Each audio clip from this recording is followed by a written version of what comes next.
ఇదేనమ్మా నువ్వు ఉండబోయే ఇల్లు. ఏంటి ఆలోచిస్తున్నావు? ఏం లేదండి, వాస్తు ఎలా ఉందా అని. వాస్తుకే బ్రహ్మాండంగా ఉంది. ఈ ఇంట్లో దిగిన వాళ్ళు స్థలాలు కొన్నారు, ఇళ్ళు కొన్నారు. మరి నువ్వేం కొంటావో? అంత అదృష్టమైన లేదు, ఈ ఇల్లే కొనేసుకుంటాను ఆంటీ. అయితే ఇల్లు నచ్చినట్లే కదా. ఆ, ఒక వారం రోజుల్లో శుభ్రం చేయిస్తాను, నువ్వు దిగిపోదు కానీ. అమ్మో వారవా, అంత టైం లేదండి. రేపే మంచి రోజు, రేపే పాలు పొంగించేస్తాను.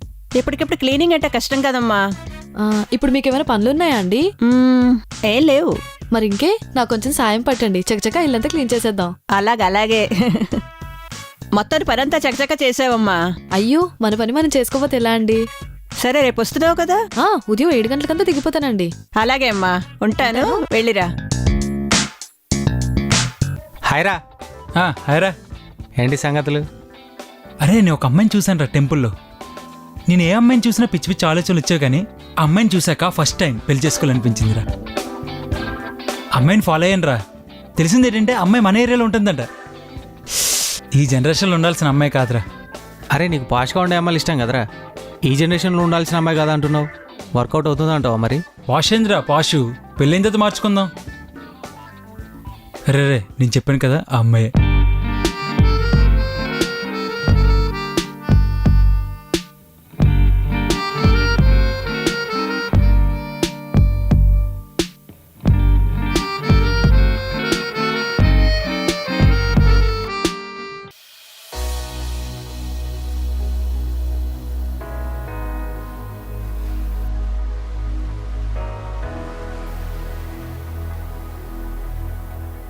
ఇదిగో అమ్మాయి,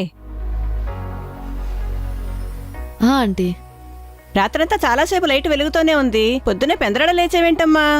అదా, ఇవాళ శుక్రవారం కదా అండి.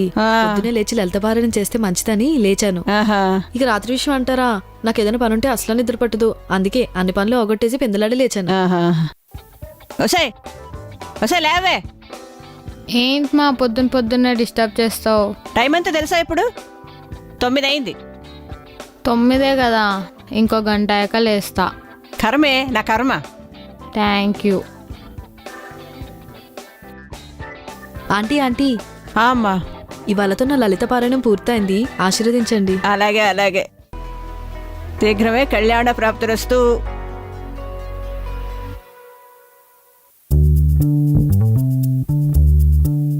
ఒసే ఏం చేస్తున్నావే? ఏం లేదు చెప్పమా. నువ్వు వెళ్ళి తెలుగు క్యాలెండర్లో తొలి ఏకాదశి ఎప్పుడుతో చూసిరా. నువ్వే వెళ్ళి చూసుకోవచ్చు కదా. ముందు వెళ్ళు.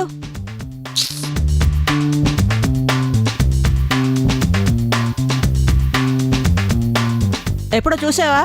అక్కడ 1, 2, 3 తప్ప నాకేం అర్థం కావట్లేదు. పలకడానికైతే అస్సలు రావట్లేదు. చదువుదామంటే అర్థం కావట్లేదు. ప్లీజ్ మా, నువ్వే వెళ్ళి చూసుకో.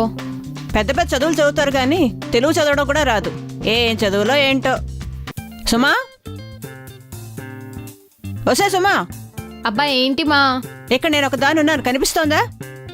కనిపిస్తున్నావు. ఏంది చెప్పు. సాంగ్స్ వింటున్నా, నువ్వు వెళ్ళి టీవీ చూడుపో. అయితే టీవీ లేకపోతే ఫోను. ఇవి కాకుండా కాస్త ప్రశాంతంగా మాట్లాడేదే ఉండదా? ఏ మనిషో ఏంటో. నమస్తే ఆంటీ. రా అమ్మా, సచ్చారా.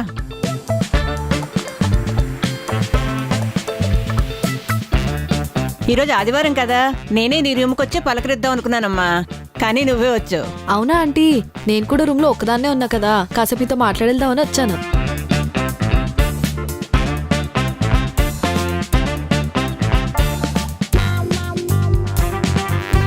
అబ్బా, చాలా రోజైందమ్మా నవ్వుకుని. మనసు చాలా ప్రశాంతంగా ఉంది. ఎప్పుడు చూసినా రోజు పని చేసుకోవడం, టీవీ చూడడం, లేకపోతే పడుకోవడం. మాట్లాడదామంటే ఎవరూ ఉండరు. ఇదిగో ఈ దద్ది మొహంది చూడు, ఎప్పుడు మొహం ఫోన్లో పెట్టుకునే కూర్చుంటుంది. ఈ రోజుల్లో కూడా నీలాంటి కూతురు ఉండాలంటే అదృష్టం ఉండాలి.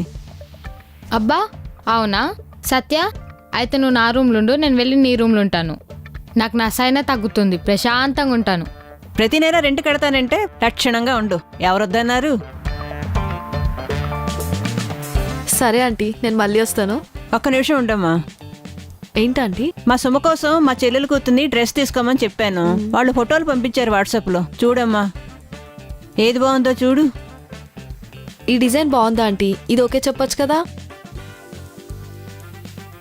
వాట్సాప్ అంటే గుర్తొచ్చింది. నీ వాట్సాప్ నెంబర్ నా దగ్గర లేదమ్మా, కొంచెం మెసేజ్ చేస్తావా?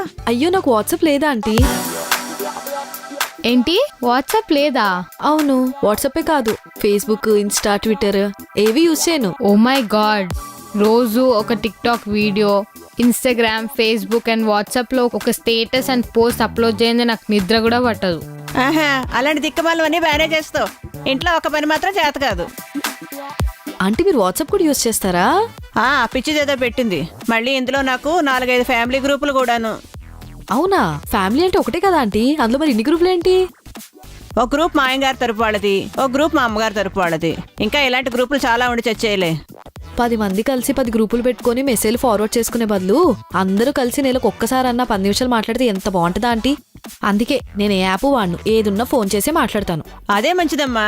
మా పిచ్చిదని చూసావా, ₹1,00,000 జీతం వచ్చినట్లు ఎప్పుడు చూసినా ఫోన్లో టకటక కొడుతూనే ఉంటుంది.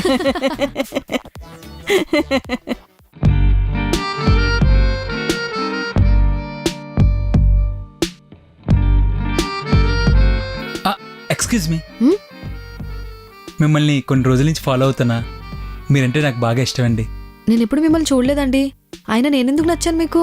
అంటే పద్ధతిగా ఉన్న నీలాంటి అమ్మాయిని పెళ్లి చేసుకోవాలనుకుంటున్నా. అవసరమైతే పెళ్ళైన తర్వాత నిన్నే పాషగా మార్చుకుంటా. అప్పుడు నాకు కావాల్సిన అమ్మాయి దొరికినట్లుంటుంది, నీకు మంచి మొగుడు దొరికినట్లుంటాడు. ఏమన్నారండి? మొగుడా? ఆ, ఆ, ఆహా, మంచి మొగుడు కదా. ఆ. అసలు నేను ఇప్పుడు ఎవరు పెళ్లి చేసుకుంటున్నారని అంత ఊహించో. పెళ్ళవగానే అమ్మాయిని మార్చేద్దాం అన్నప్పుడే నాకు నీ బుద్ధి అర్థమైంది. అమ్మాయిలంటే బొమ్మలు అనుకుంటున్నావా నీకు నచ్చినట్టు మార్చడానికి? అసలు నీలాంటి వాళ్ళకి ఏ అమ్మాయి పడదు, అర్థమైందా? నీకు నచ్చిన పాష్ అమ్మాయిని చేసి పెళ్లి చేసుకో. అది కదండి.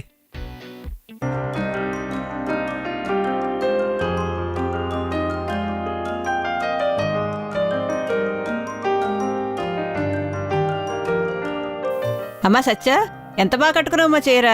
నీకు చీర కట్టుకోవడం వచ్చా? మా అమ్మ నేర్పించిందండి, గుడికి ఎప్పుడెళ్ళినా చీరే కట్టుకుంటాను. అవునా, చాలా బాగా కట్టుకున్నావమ్మా. పద.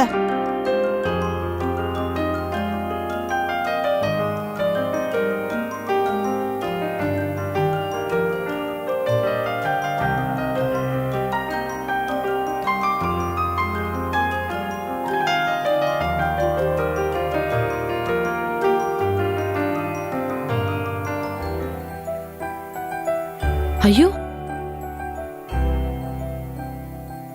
ఆంటీ, ఆంటీ ఏమైందా ఆంటీ? రా అమ్మా సత్య, రా కూర్చో. ఇప్పుడు ఎలా ఉందా ఆంటీ? బాగానే ఉందమ్మా, అంతా నీ దయ. అయ్యో నాదేముందా ఆంటీ, అంతా దేవుడి దయ. అలా అనకమ్మా. ఆ రోజు స్ట్రోక్ వచ్చినప్పుడు సమయానికి నువ్వు డాక్టర్ దగ్గర తీసుకెళ్ళకపోతే నేను ఎలా ఉండేదానో తెలుసా? నీతో ఒక విషయం చెప్పాలనుందమ్మా. ఏంటాంటీ? నాకొక్కతే కూతురు, మగబిడ్డ లేరని బాధపడుతూ ఉండేదాన్ని. నేనే కదా, చాలామంది మగబిడ్డలు లేరని బాధపడుతూ ఉంటారు.